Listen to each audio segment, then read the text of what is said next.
have to. Whose phone is that? Is that mine? Well, it might be my speaker, but hey, we are live, Gregory. Hey, everybody, welcome to this week's Live with Lussetto. We're doing a little bit of different format tonight. We had a lot of questions about the bell housing, some of the safety equipment stuff, and we thought we'd do a little question and answer if anybody have any questions, and we will do our best to answer any and all the questions you guys have and give what information that we have.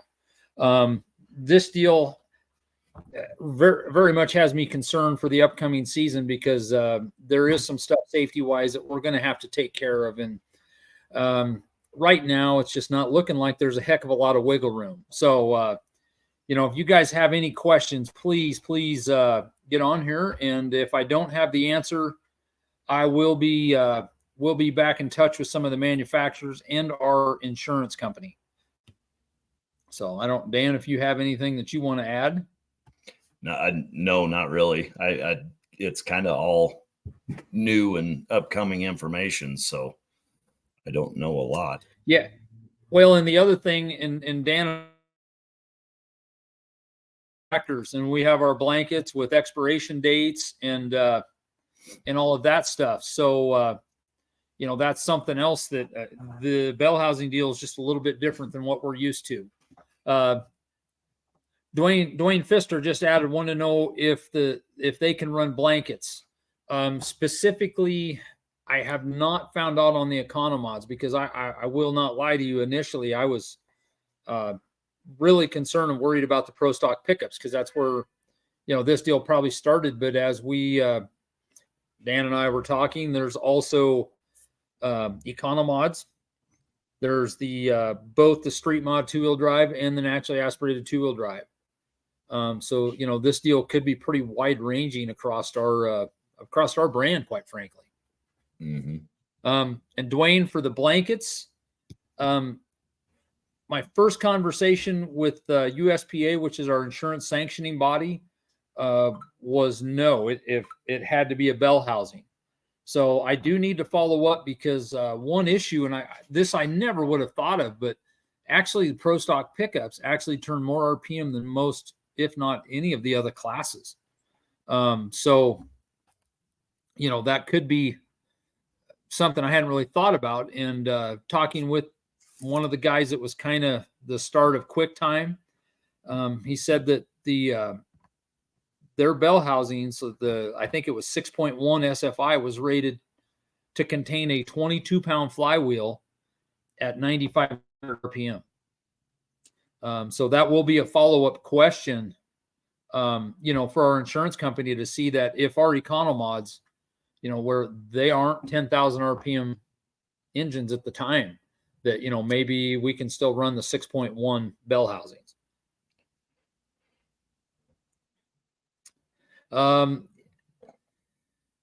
Most Lakewoods without the liner, no, like in the Pro Stock deal, sounds like they are not going to be legal.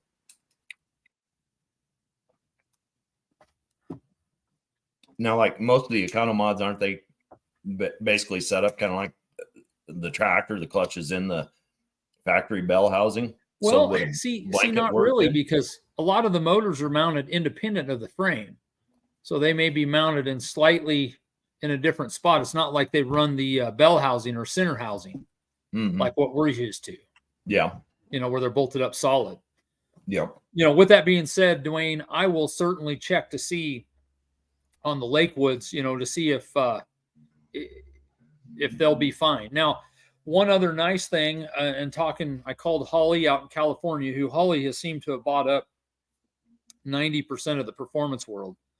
They bought both QuickTime and Lakewood bell housings, and they were great as far as sending them in, as long as they have not been modified. If you've drilled holes in them, any of that stuff, they will not be certifiable. But if they're unaltered, they said that they would be glad to, they basically peel off the powder coat, inspect it for cracks and all of that stuff, and then they would be glad to recertify them for, it was like $85 to $100. So, it's not so much money to recertify them as it's probably more time and effort to take all that stuff in and out, box it up, ship it. But the next issue that's really going to be huge is if you have to buy a bell housing. The first company I talked to Browell and I talked to ProBell, which is part of SCS.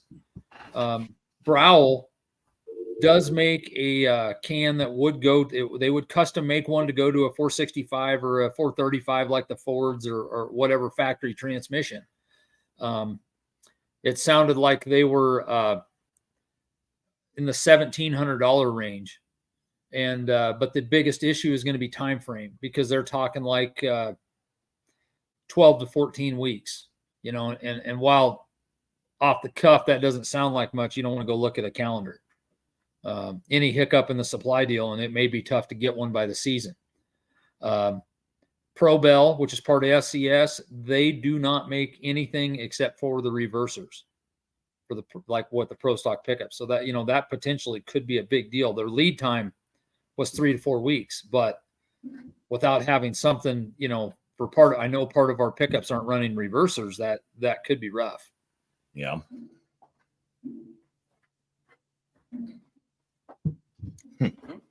Yeah, Dan, I like to think this one's for you, but this could fit either one of us pretty well, I think. That's probably I'm gonna say it's for you, but I know it's for me. Yeah, I'll take one for the team there. You're probably right. Oh.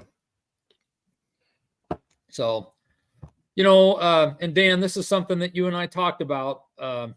This is a rough crossroads I know for some of the competitors, it's a lot of money to spend. The one thing I think that we have to be very cognizant of, that insurance is a huge part of our deal. It's, I hate to put it this way, but it's somewhat of a necessary evil. And it is a huge, huge hurdle, with our group. And as we're striving to make our group better, the insurance coverage is better, the payouts have been better. We'd all like them to be more. But part of this is going to be part of, some of our guys having to take a step in making our equipment better and safer. And, I don't know where else to go with that, but it stinks, and hopefully we'll look back at this and, it'll become a little bit of a new normal that, we may have to send our bell housings in every 2 years, but hopefully we're still pulling in the next 4 to 5 years and, we don't get uninsurable. Yeah. Yeah.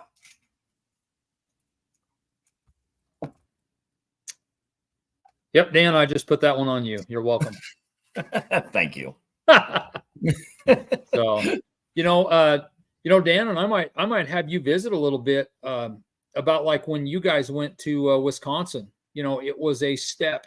I guess maybe it might be a wake-up call for me and what we were doing with our group out here, that maybe we might have to reevaluate a little bit and take a step towards getting better in some of the safety areas. Oh yeah. And there was, there was definitely things that we had to do different to go up there than what we had here, I would say. But, and I'm at fault. There was some things that should have been done that I didn't have done. I knew should have been done. I just didn't get it done. But it's part of the deal. If we want to go play, we got to follow the rules. So yeah, it cost some money and then burned a hole in the pocket a little bit. But I mean, that's what we got to do. If you're passionate enough about it and want to do it, I mean, if that's your true hobby or sport that you're into, it's just something you're going to have to bow down and going to have to give in and do it. Yes. Dwayne's got another comment here. And he's not wrong on, he said that we have uneducated people telling us what we have to have. And I will 100% take blame for a lot of this, because I like to give Ryan Boyson a hard time, but he warned us about this at the national meeting and probably kicked it down the road. Didn't really think about it applying to our guys as much as what it looks like it's going to. But Dwayne, I will assure you, I'm working on a deal. Our banquet's coming up, not this weekend, but the following weekend. We will have a lot more in place as far as, I've talked to 4 manufacturers of bell housings. I've talked to Mike Miller with our insurance company. I need to follow up with that, I have questions just like what you mentioned about the blankets. But we have to get a definitive ruling from him, and that will be coming and will be in place by the banquet. I'm working on a presentation, so, we should be able to answer all of your questions for sure that night. And I'll be the first to admit, I didn't quite really think about it with the Economods. Like I said, I was more concerned about the Pro Stock pickups. But if you really look at bell housings, that could include anything from our diesel trucks, our modified tractors, Economods, like I said, the 2 classes of 2-wheel drive pickups. So it's absolutely, something that we got to get a handle on. Oh boy, talk about slip that one out of the bag there, Kurt. Yeah, way to be a party spoiler there, Kurt. Yeah, gosh darn.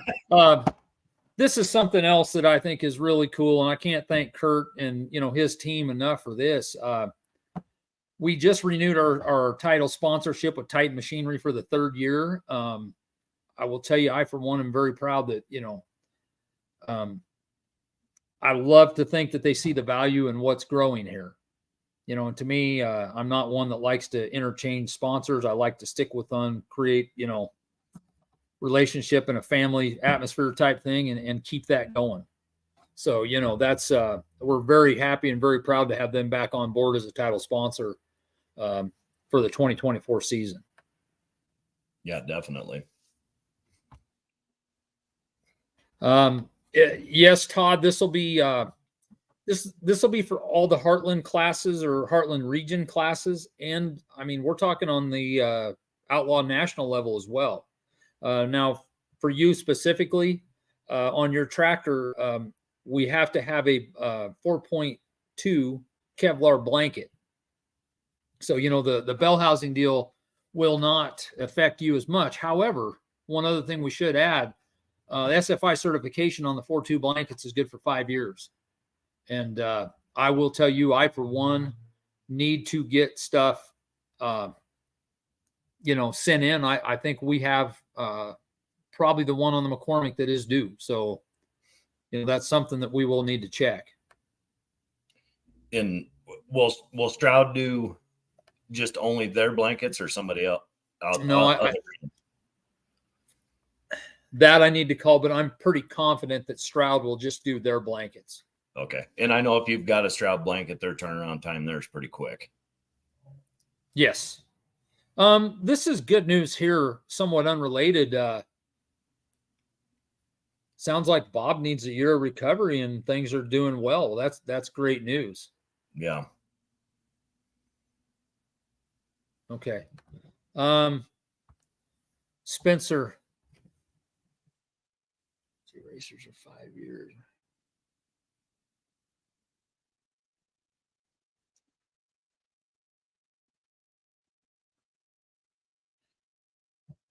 Spencer, from what I understand, I don't know what the 2 years are. It sounds like that has kind of become somewhat of a standard deal in the bell housings. But the modification part is like, I can only speak for Browell because that's who I talk to. Browell will build it that way for you. So you can buy that and they will do it that way, and they will continue to recertify it. And I do believe they were also between $85 and $100 to recertify it. There was a cleaning fee if it was really dirty. I did ask about that, and they said they've only had to, I think they only ever charged the cleaning fee once or twice. And at that, they said it was $50. So even that, it wasn't terrible. Do you, Spencer, do you know if your bell housing what SFI number it is, if it's a 6.1, 6.2, or 6.3. Yeah, and could that be the difference on the years of certification too? No, actually, see, probably the biggest issue is going to get to be that it's probably going to be if it has a liner or some other things. And now, with that being said, that's one more question I will have for Mike Miller and Insurance Company. Street mod 2-wheel drive econo mods may not be quite the RPM machines per se as the other ones. Maybe they will be fine with the 6.1. Okay. Yeah. Are you planning on, is there any of our techs planning on being at the banquet? Say like a Ryan or somebody like that? That I can't tell you because, as far as the teching stuff, that a lot of that was handled by a couple of our members. I know Scott Walker and a few people helped tech. I don't know. I don't think Ryan was planning on being at ours. Okay. But, it would be worth visiting with him about it. Yeah. Kurt, make it happen. He'll listen to you. Yeah. Kurt will be there. Somebody with a little more pull than you or I. Yeah. Yeah. No, that's interesting. Like I say, it says there, he's saying racers are 5 years. I wonder what the difference is. Yeah, that I can't answer that question. Or insurance. I think I got one. Okay, and that's and Spencer, I hate to keep doing this to you, but what brand of bell housing is it, Spencer?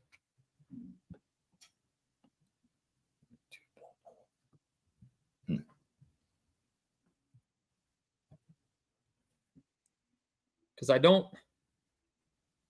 if you send it in, I don't know that it's a Lakewood. Okay. I'll try to get through. I've got 2 numbers that I can call on the Lakewood stuff. I will call and check. I think it would be good to visit with the guys in not Outlaw, but in Iowa about the Lakewood and QuickTime, because I think they're going to be a little more understanding of the different transmission mounting. I think I hope, again, and I will visit with them, that I think they're more worried about the body of it. And that was the hard thing when I called Holly out in California. I told him, the 465 Chevy transmission, he had no idea what it was. Well, he's telling me about this car transmission. I'm like, listen, that's, it's not what we're dealing with here. And so they actually don't make a specific bell housing anymore for that pickup transmission. So, that makes it tough for our guys, because how do you not drill a hole in the back face of it, which should, my opinion, that doesn't count for much, isn't going to change a darn thing on the certification process. Yeah, but it's more if there's a bolt going through it. Yeah, except for its letter of the law, so to speak. Yeah. So no, we will keep working on that, and and this, I tell you, the other good thing, this will give me stuff that I can also get these questions out and get answered before the meeting, so we have some definitive answers. Unrelated topic, there, Dano. You got new product coming from Coltrane? Not yet. I just seen they released some today, or released it, or whatever. So yeah, they had a sugar-free version, and also watermelon. Watermelon, yeah. Huh? Yeah. Yep. I got my pop machine here in the shop clear full. Your pop machine will handle 16-ounce cans, huh? Yeah. Yeah. It won't hold the 13 cases I bought at Wisner, but about got them drank. Yeah. Lord, if they don't see some value in a sponsorship for you, man, he bought 13 cases of Coltrane at Wisner. Yeah. This is as bad as Smoke or as bad as Smokey and the Bandit. Well, I didn't get to many national shows this year, so I'd take advantage of it. Yeah. I think your kid probably drank a case of it. I bought a case. Holy cow! I can't even remember where. I bought a case of it at Rock Valley. Oh yeah, and I'll guarantee you he drank quite a bit of it. Yeah, every time he peek in my trailer, you got any of that with you? Yeah. Was he really? Oh yeah. Yep. I guess he only comes by it naturally. So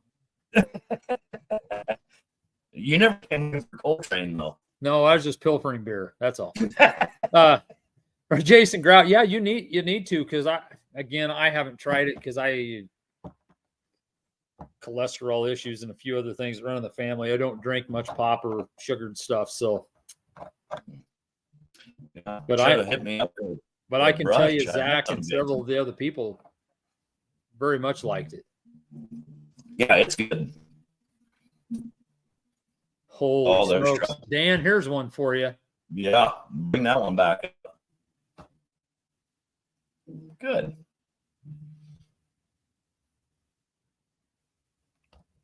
That's a good question. What you got? Oh, my first pulling memory?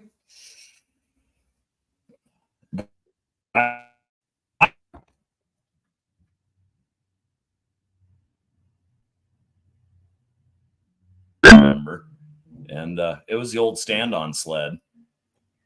You're old enough to remember a stand-on sled? Yeah, my grandpa had something to do with it, and yeah, I remember a stand-on sled. I think that was in Bolus, Nebraska, actually. My gosh, any idea what year that'd have been?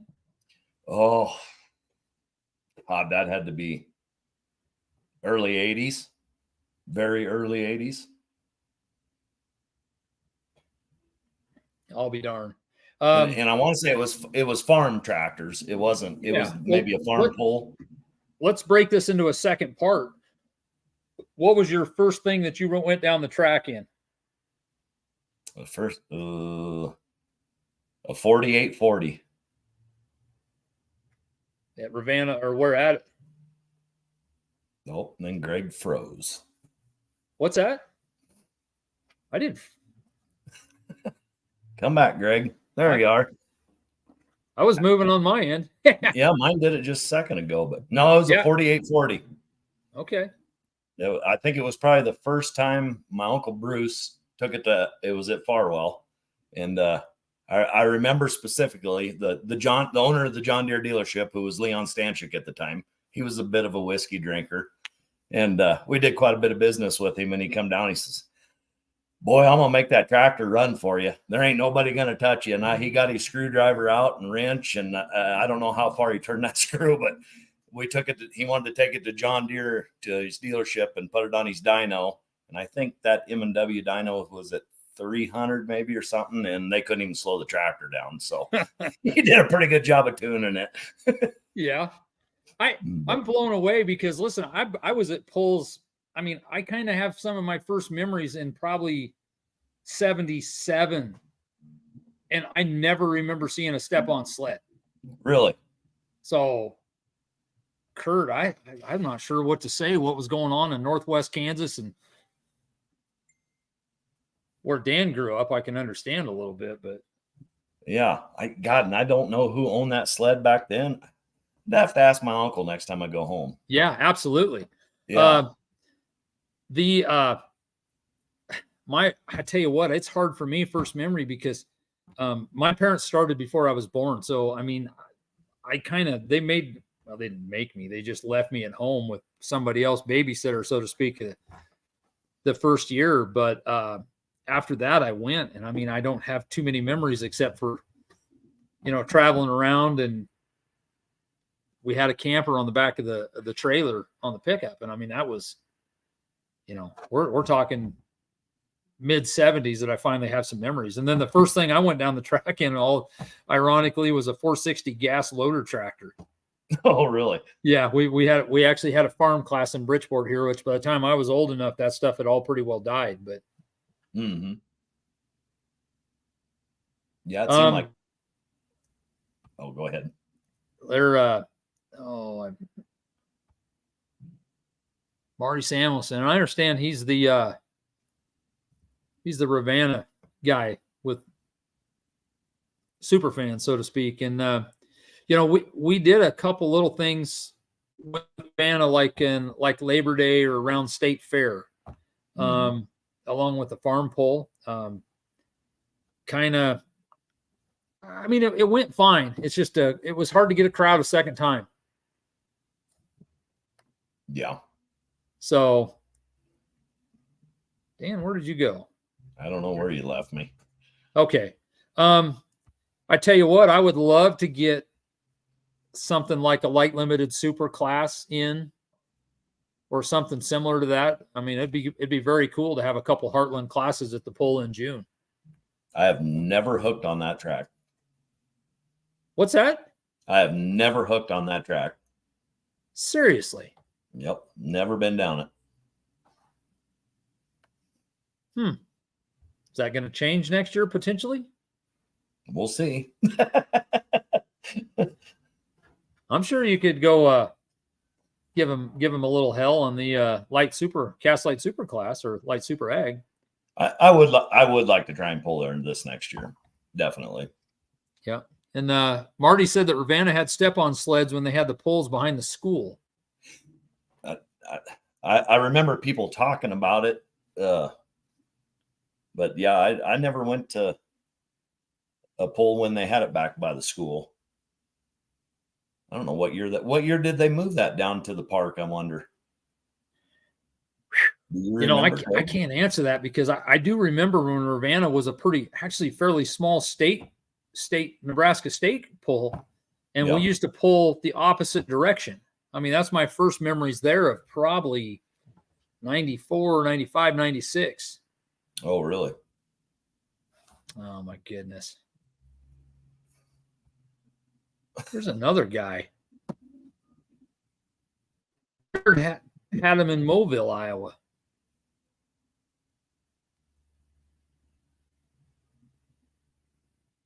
Sure you just can't remember? Me away.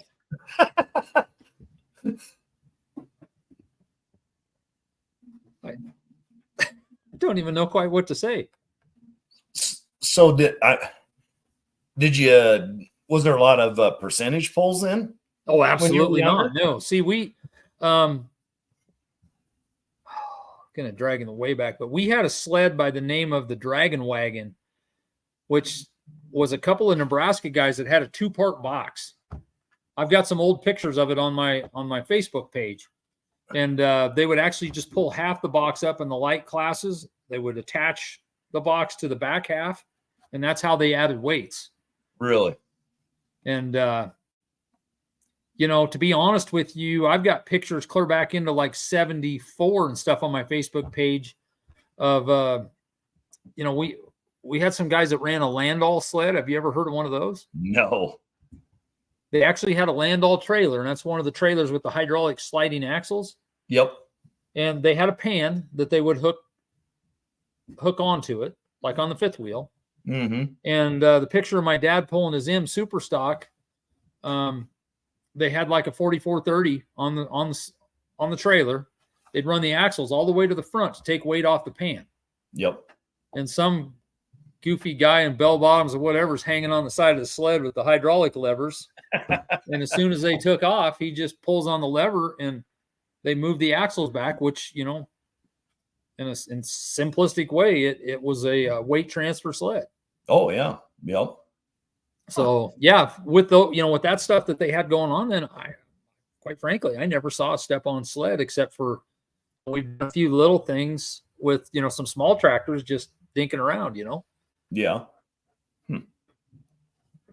I've pulled a percentage sled, but never been a part of that. I have no idea. Really? Yep. Yeah. That's kind of you strategize a little bit. Yeah. But yeah, in fact, they still have Mason City, Nebraska is it August? Maybe it's in the fall. They always have one there. And they still do it? Yep. Interesting. Yep. I don't know if they do one in maybe Litchfield, Nebraska. I know they did one year Brad and I went, and that's been probably 4 years ago. We went to one there in Litchfield. But You know, yeah, you'll have to friend me on Facebook so I can look at them older pictures. well, you just told everybody that we're not really friends, huh? I thought they already knew. But yeah.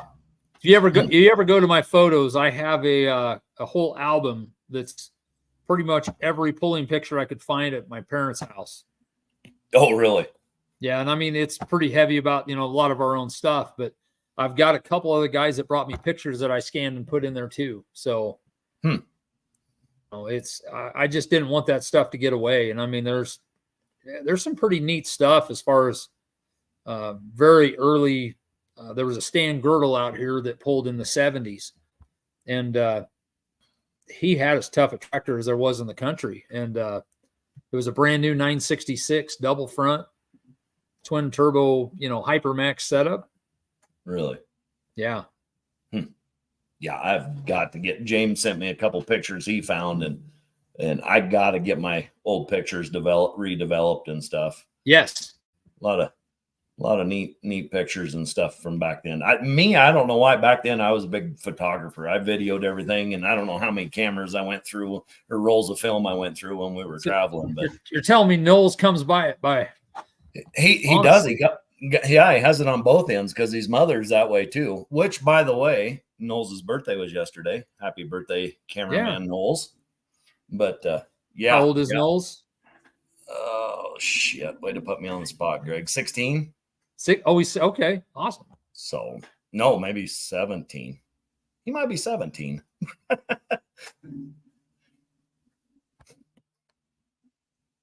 There you go. Litchfield is done, but Mason City still has their pull. Okay. Yep. Oh, pretty cool.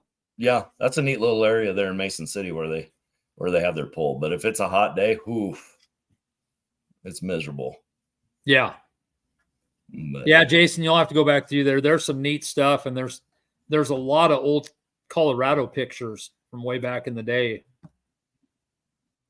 That's stuff that a lot of people don't realize the amount of pulling and vehicles that was in Colorado at one time. Yeah, there was a lot of members in Colorado, wasn't there? Well, like it was a very big NTPA state, and Gary Sporthays was one of their vice presidents.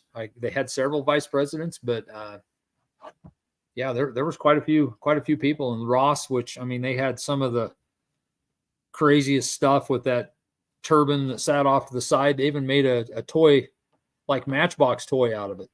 Oh, really? Yeah. Huh. Sporthays was sponsored by Jolly Ranchers. It should always be a neat deal. They'd have a little stagecoach there and giving out candy. And no kidding. Yeah, there's a lot of neat stuff. They had a big national indoor pull in like 1980, the Denver Coliseum. And oh man, you look there and the biggest names of the names, including I saw a picture of Ron Fix of all people. Really? Yep. Oh, boy's been around a day or two. Yeah, he has.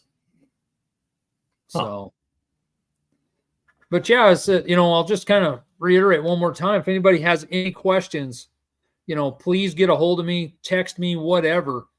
And this next week, I'll be on the phone quite a bit with, calling back to the people again. And if there's any questions, we'd like to get them answered and I want a definite direction after our November 4th meeting. And that way, you don't have to wonder, just like Dwayne said, hopefully I'll be educated by then. So. Well, I think we all need a little education, I could use quite a bit of it, Dan. But, and that's just it with our sport. People got to realize that the rules are ever changing and we are at the mercy of our insurance companies, And the other thing, the last thing that we need to happen, we had that deal that happened out in Pennsylvania or wherever, where they killed a lady in the crowd. We cannot allow that to happen. And it really on any level. I don't care if it's a small level. They attach the name tractor pulling to it. It puts a black eye on all of us. Yep.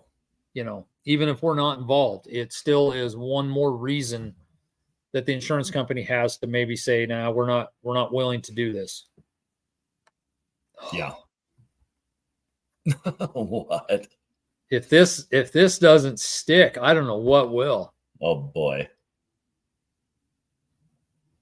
And yes, Yep, he did sell it. Rod did sell the tractor, and it's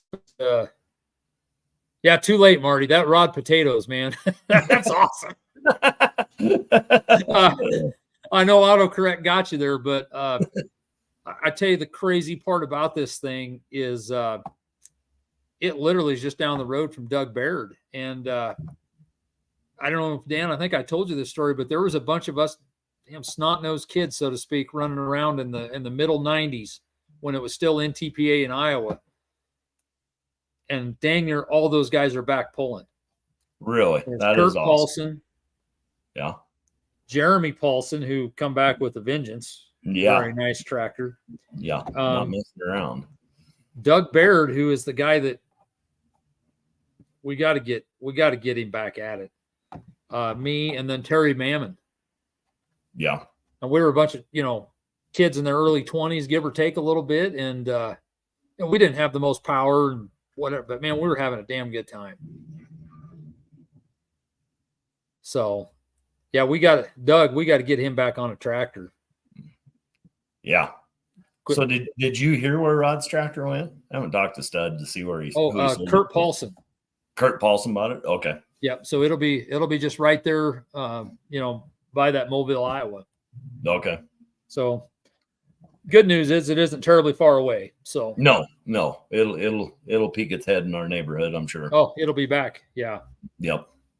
So I know that was a pretty tough decision for Rod to make. I can't imagine. I mean, I'm not going to lie. It hurt me a little bit when I saw that because Rod was a staple, wasn't a matter of the groups or whatever, but Rod was a staple and that tractor, the memories. Yeah. Oh, yeah. I've seen that tractor when it ran. Oh Lord. Oof. Yeah. Yeah. Last time I was back home, we sat and had a couple beers great. And talking about it. Doug will probably drive it. Ooh. Will Doug have a paper bag over his head with eye holes? Because it is the wrong color for Doug.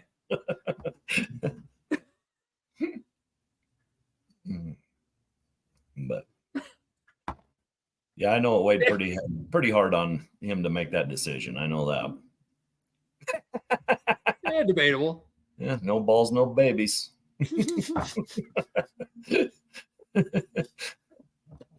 Well, Kurt, you got a lot to live up to. I'll tell you what, Rod was one of those guys that, man, I've seen him at some of the biggest pulls go out and just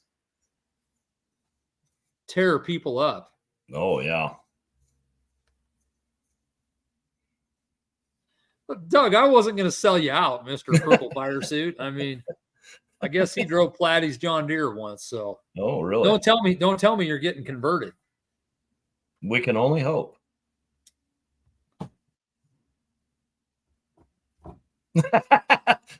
Join the fun there, Brian. I know he can do. Yeah, I don't even know where to go with that one, Brian. Oh, we know where to go. We're just not going to go there. Yeah, we got some limits. Oh, yeah. No. Well, any update on Arizona or anything? Not specifically. I will tell you that Arizona's coming up quick. Yeah. And me personally, I got a shed full of broken stuff, so that's not great. No, you probably better get to work. I was, but not on my own stuff, I guess. We'll have the tractor up and going. Any news on your trailer, mate, or not yet? We'll find out. I'll find out. Okay, yeah, you work on him. Yeah, I'm working. Yeah. Oh, she's prying on him. I don't know if it's get him out of the county for once. But no, not too much. Sounds like they're working on some other 2-wheel drives and a few other things. So, no, we should have Rod on like next week. Yeah. Get him somewhere where he's got some internet service. Yes, absolutely. Um, Mike, I can't promise you I'll be at Arlington. I know for me it's been a little rough, just as far away as it is, being usually kind of a single hook weekend. yeah. And as busy as we've gotten, but I will tell you, I've had a blast pulling there. What a great place and great venue, right down by the river again. And Yep. Yeah. Yeah. I would like to go. I never got to go this year, and I've never hooked there either. And I would like to. That's one I would like to. I pulled there once or twice, once maybe. Really? It's a nice place. Yeah. I've been there several times, just never hooked. Yeah. So, yeah. No, good track. Yes. Good crowd. Man, they get a bunch of people there. Well, that year I was there, my goodness, they had a show. They had freaking 4-1s all over the place. And I mean, they had, for a single track event, it was pretty damn good. Oh, yeah. Yep. So, God dang it. What was I going to say now? I forgot. Yeah, it'll come to me after the show. I'll tell you what, we should work on this. I think I can make it happen. That'd be well worth it. I couldn't imagine some of the early day stories. Not with that crew. Oh, yeah. I have several stories myself. I mean, I don't know that Rod was ever at Ravenna before the pull started. Because it was always in June. He was always working on it, you know. Yeah. Heck, I think part of the time they're on the damn trailer still working on it. That doesn't surprise me. And okay, Kurt, one more thing. I'm going to tell you. I could not believe to see his old trailer. That trailer's got more miles on it than, I mean, that thing's been around the world. Because it looked like he bought the original trailer. Oh, did he really? After they got it tipped back over? What's that? After they got it tipped back over? I don't know that story. Oh, Rod's original trailer. I thought you were talking about the one he had now. No, the original, the old little car trailer, gooseneck car trailer. Oh. And, boy, there's a question for. You want me to call and have a talk with him, Devin? I don't know. The kind of story I heard is that you're still paying. He's still paying for college a little bit. Yeah. Something about he's got to get some kids through college, and then then the sky's the limit. Yeah. Well, Marty's apparently been to Bridgeport too. Yeah, that is not a bad place. It's under new management and doing just as good as ever.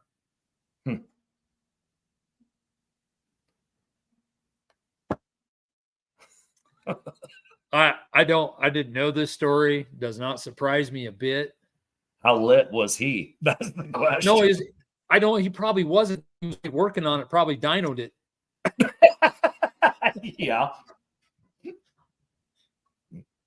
Yeah. And I did not know this, that that does look an awful lot like his old trailer. So,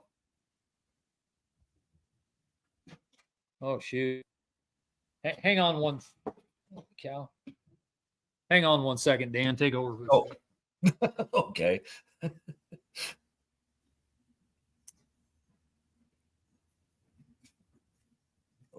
Well, that's good. The last time I seen it, Marty, it was on 4 or 2 probably, but no. I'm sure there's some good stories from back then. I know the couple years I run around with the Nebraska group, it was a little wild.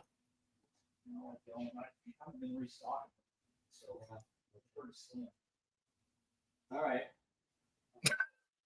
That doesn't surprise me, Kurt. All right. Yeah, well, it was pretty wild back in the day.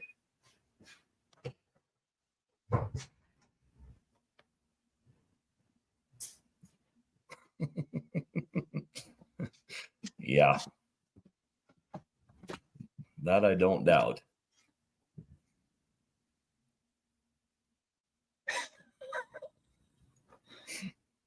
Oh, mercy. What was the big Western swing guys always used to have? Was it like Scotts Bluff or Gearing, Bridgeport? Well, see, back in the day, I'll tell you, this was a crazy time out here. We had Hemingford, Bridgeport, and Mitchell. In 1 year, we had the case of Elmer Hogg. We had Dennis Johnson. We had the High Plains Raider, Lyle Nelson. Wow. Basota. Oh my goodness. And then you had the Barents. Well, that's a High Plains Raider. Yeah. Cornhusker deer before it was a Cornhusker deer. Really? Yeah. See, they had a little Alice Chalmers. Really? So yeah. Oh goodness gracious. Yeah, but I'm gonna tell you, there were some freaking heavy hitters. Oh, I remember we did that swing 1 or 2 years. I did it with James or whatever, and we always ended up in Scotts Bluff at the Super 8 or whatever there on the east end of town. Yep. And the pile of Budweiser cans sitting outside the trailer. by time the night got over, which was early morning. Mm-hmm. God, that was a good group of guys. God, we had a lot of fun.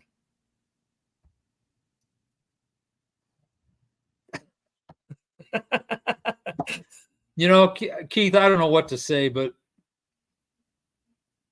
pulling has evolved a little bit. But man, the characters back in that time evolved or matured. There were some guys that just made stuff happen. Yeah. I also heard a pretty darn good story about Dennis Johnson. They said that they had a counterweight come off of their crank on, I think, the D21. So they were pulling it, and the counterweight went through the oil pan and went like 2 foot deep in the ground. Really? Wow. That was another guy that was quite a pioneer. And man, the first time he rolled out here with that D21 in the 5,500 pound class. No kidding. Yeah, they're. Wow. The D21 that always sticks in my mind is Grounds, Mama's Mink. Yeah, see, that was a lot later. That was the most beautiful D21 I've ever seen in my life. Yeah.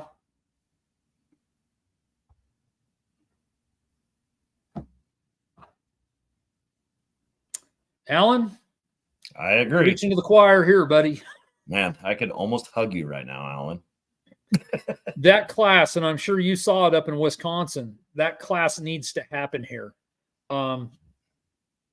The biggest hurdle right now, and I don't want to pick sides in this deal, but we've got a huge division in the weight, the rules, and all of this stuff that I sure wish we could get something ironed out, because there is a lot of pretty darn good tractors. Yeah. I honestly think that class would be great at Wisner. Yes. If we could get some rules to where some other, come to some agreement there. Yes. That's a big enough pull. I think you could pull some tractors from some other associations and get them to show up. Tim McEwen. God, I haven't. Man. Tim. Back in the day, I tell you what, we always hooked 2 classes. And I do not miss those days because, man, throwing 2,000 pounds of weight on in between classes was brutal. And I can tell you one day that I thought I was going to expire was Gibbon, Nebraska, because back in the day, it was either rain and it was a foot deep of mud or it was 182 degrees. Yeah.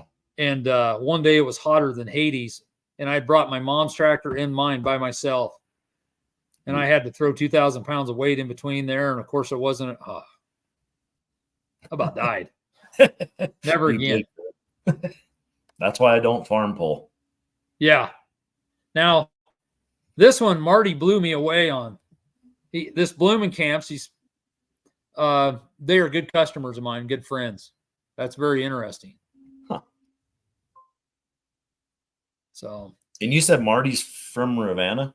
Yeah. Wonder how I don't know that guy. Yeah, the Western sweep that most everybody, and that Kurt's right, there was Onawa, Hinton, and Carroll, which was a great time back in the day. Really? Oh. tell you, my computer may die. I'm missing my charger, but I tell you what, Kyle Petch was a hired gun, man. He was either driving, he was, and what a killer deal, man. He's either driving one of the best Hypermax Sigma pump diesel supers, or turn around like here driving Dennis Johnson's tractor. I mean, yep, crazy. So, and Keith, I can't speak for Mel doing that, but I can't tell you how many times I saw Lyle Nelson load his tractor up. Maybe hit the back of the truck. Just a couple times. Yeah, that patch seemed to get bigger through the years in the back of that sleeper. It grew pretty big there for a while. Absolutely. Yeah. So, yep. But anyway, well, I'll tell you what, we about used our time up. I'm